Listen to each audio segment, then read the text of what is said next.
በስመ ስላሴ በስመ አብ ወወልድ ወመንፈስ ቅዱስ አሐዱ አምላክ አሜን። ሰላም እግዚአብሔር አምላክ ምስክላትኩም ይኹን። ስድራ እግዚአብሔር አምላክ ከመይ ውዒልኩም?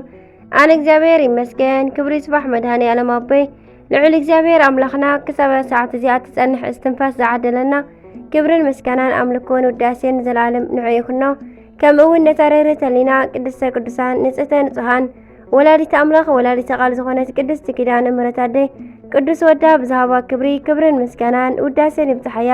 ከምኡን ኩሎም ቅዱሳና እግዚአብሔር አምላኽና ብዝሃቦም ጸጋን ብዝሃቦም ቃል ኪዳንን ከከም መዓርጎም ክብርን ምስጋናን ንዘላለም ንዖም ይኩን አሜን። 12 ሐምለ ናይ ዕለቱ ስንክሳር ድሰምዕ ዘንብብ ፍቕር ጎይታ ኣብ ልቡ ይዕንብብ ሓለዋን ጸሎትን ናይ ቅዱሳን ድማ ይረክብ። ዝክረ ጻድቅ ለዓለም የሉ ዝኽረ ናይ ጻድቅ ንዓለም ይዝነብር። ካብ ኩሉ ክፉእ ዘበለ ክድሕኑ ንቅዱሳን ተማሕፀኑ አሜን። በስመ አብ ወወልድ ወመንፈስ ቅዱስ አሐዱ አምላክ አሜን።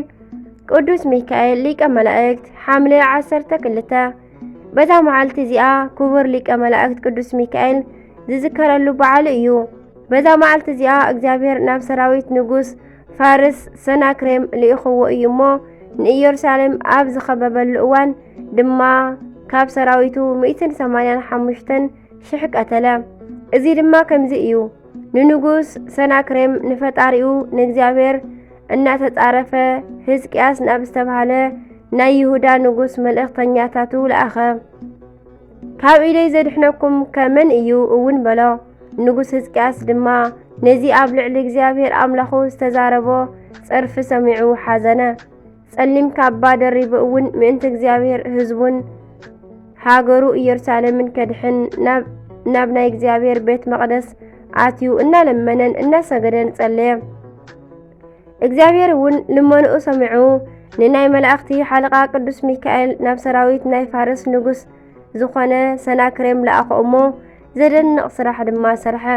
ንኢየሩሳሌምን ንህዝቢ ይሁዳ እውን ኣድሓኖም። ስለዚ ድማ ንኽቡር ሊቀ መላእክት ቅዱስ ሚካኤል ኩሉ ግዜ በብወርሑ በዛ መዓልቲ እዚኣ በዓሉ ክንዝክር ናይ ቤተ ክርስቲያንና መምህራን ኣዘዙና። ንልዑል እግዚአብሔር ኣምላኽና ምስጋና ይኹኖ። ንዕና እውን ብኣማላድነት እዚ ክቡር መልአኽ ቅዱስ ሚካኤል የድሕነና። ረድኤቱ እውን ምስ ኩላትና ትንበር ንዘለዓለም ዓለም አሜን።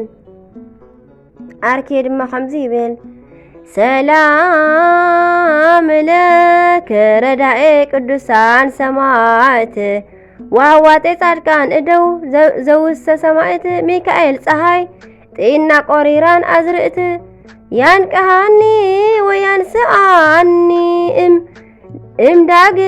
እምዳግሞት ውስተ ክነፊከ ዛሎ ህይወት ይብል። በረኸተ ረድኤትን ኣማላድነትን ሓለዋን ደገፍን ናይ ቅዱስ ሚካኤል ሊቀ መላእክት መስኩላትና ይኹን አሜን።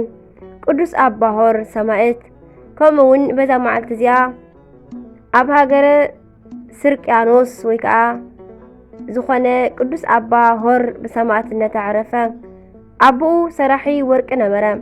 ሓንቲ ሓፍቱ እውን ነበረቶ። መንእሰይ ምስኮነ ሰማዕት ንኽኸውን ሓሰበ እሞ ናብ ሃገረ ፈርማ እውን ከደ። ኣብ ቅድሚ መኮንን ድማ ብናይ ክብሪ በዓል ቤት ኣምላኽናን ኢየሱስ ክርስቶስ ተኣመነ። እቲ መኮንን ጽኑዕ ስቃይ ኣሰቃዮ እሞ ካብ ስቃዩ ድማ ሓወየ። እቲ መኮንን ጎይታናን ኣምላኽናን ኢየሱስ ክርስቶስ ብኣዳኡ ዝገበሮ ተኣምራት ርእዩ ምስ ሰበይቱን ውሉድን ኣመነ። ብኢድ ካልእ መኮንን ድማ ምስ ሰበይቱን ውሉድን ብሰማዕትነት ሞተ። ንቅዱስ አባ ሆር ግን ናብ ሃገረ እንዲናው ለኣኾ። ኣብኡ ድማ በብዓይነቱ ብዝኾነ ስቃይ ኣሳቂይዎ፣ ብመንኮራኹራት እውን ኣካይድዎ፣ ብሓዊ ብዘረሰንዎ በትሪ ሓፂን እውን ዘበጥዎ። እቲ መኮንን ብምስቃዩ ምስ ደኸመ ከዓ ርእሱ ብሰይፊ ንኽቆርፁ ኣዘዘ። ኣኽሊል ሰማዕትነት እውን ተቐበለ። ብሃዋርያዊ ኣገልግሎት ዘእመኖም 127 ኣዋልድን 20 ኣዋልድን ምስኡ ሓቢሮም ተሰየፉን ሰማዕትነት ተቐበሉን። ንእግዚአብሔር ኣምላኽና ምስጋና ይኹኖ። ንዕና እውን ብጸሎት እዞም ቅዱሳን ሰማዕታት ይምሓረና ንዘለዓለም ዓለም አሜን። አርኬ ድማ ከምዚ ይብል ሰላም ለሆር በሃበ እግዚኡ ዘተመዝገነ ዓመፅ ዕለተ ተወክፈ ወበትረ ሐፂር ሩስነ ወሰበ እምኔሁ ነጸረ እበየ ተአምር ዘኮነ ምስለ ብእሲቱ ወደቂቁ ከዊኖ ፍልጣነ በእደዊሁ መኮንን አምነ ሰላም ሰላም ለእደው ምእት እስራ ወሰብአቱ ወአንስት እስራ ለሆር ትዕይንቱ ወለብዙሃን ሰላም እምድህረዩ ዘመቱ በአምሳለ ወይን ዘምሉ ቀድሃቱ ይብል በረኸቶም ይሕደረና። ንእግዚአብሔር አምላኽና ምስጋና ይኹኖ። ንዓና እውን ብጸሎት እዞም ቅዱሳን እዚኦም ኩሎም ይምሓረና ንዘላለም ዓለም አሜን። ሐምሌ 12 ዝኽበሩ ቅዱሳን ዓመታዊ በዓላት ድማ ቅዱስ ሕዝቅያስ ንጉስ፣ ቅዱስ ኢሳያስ ልዑለ ቃል፣ ቅዱስ አባሆር ሰማዕት 147 ሰማዕታት ናይ አባሆር ማሕበር ዝኾኑ ዘእመኖም።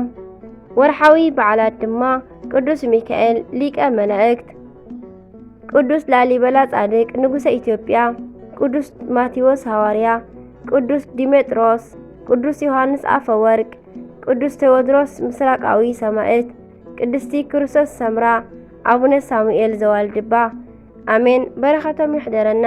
ስንክሳር ድሰምዕ ዘንብብ ፍቅር ጎይታ ኣብ ልቡ ይዕንብብ።